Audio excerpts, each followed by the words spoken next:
Ce pourrait être un grand pas en avant dans le traitement des leucémies.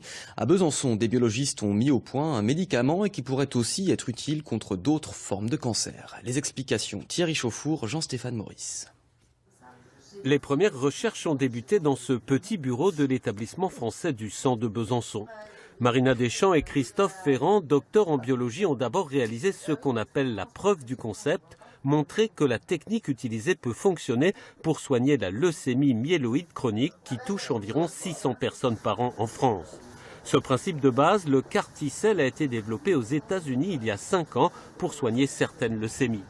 Le sang du patient est prélevé, les globules blancs qu'on appelle lymphocytes T sont extraits et modifiés avec un nouveau gène.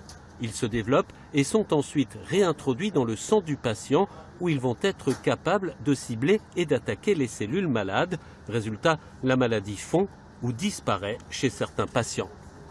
Après des essais in vitro, l'équipe du laboratoire a déjà abordé la deuxième phase sur des êtres vivants, des souris, en attendant des essais sur les patients.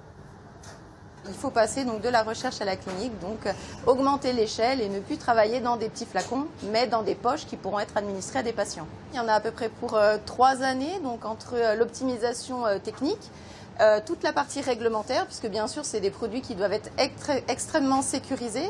Et donc dans 3 ans, d'ici 2022, on espère que les produits pourront être disponibles pour nos patients à Besançon.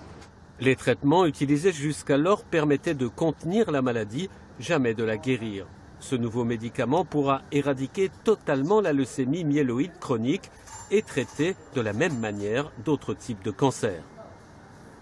Bien évidemment, et on a déjà des travaux qui peuvent nous montrer que ça va être appliqué dans d'autres leucémies beaucoup plus importantes en type de nombre de patients, pour lesquels il y a des impasses thérapeutiques également, et puis aussi on espère pouvoir peut-être projeter dans des tumeurs solides par exemple.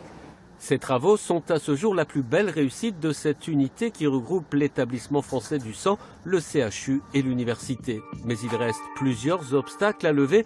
Trouver des fonds pour que cette découverte reste à Besançon. L'unité dispose en effet d'une plateforme de traitement du sang où ce nouveau médicament pourrait être fabriqué.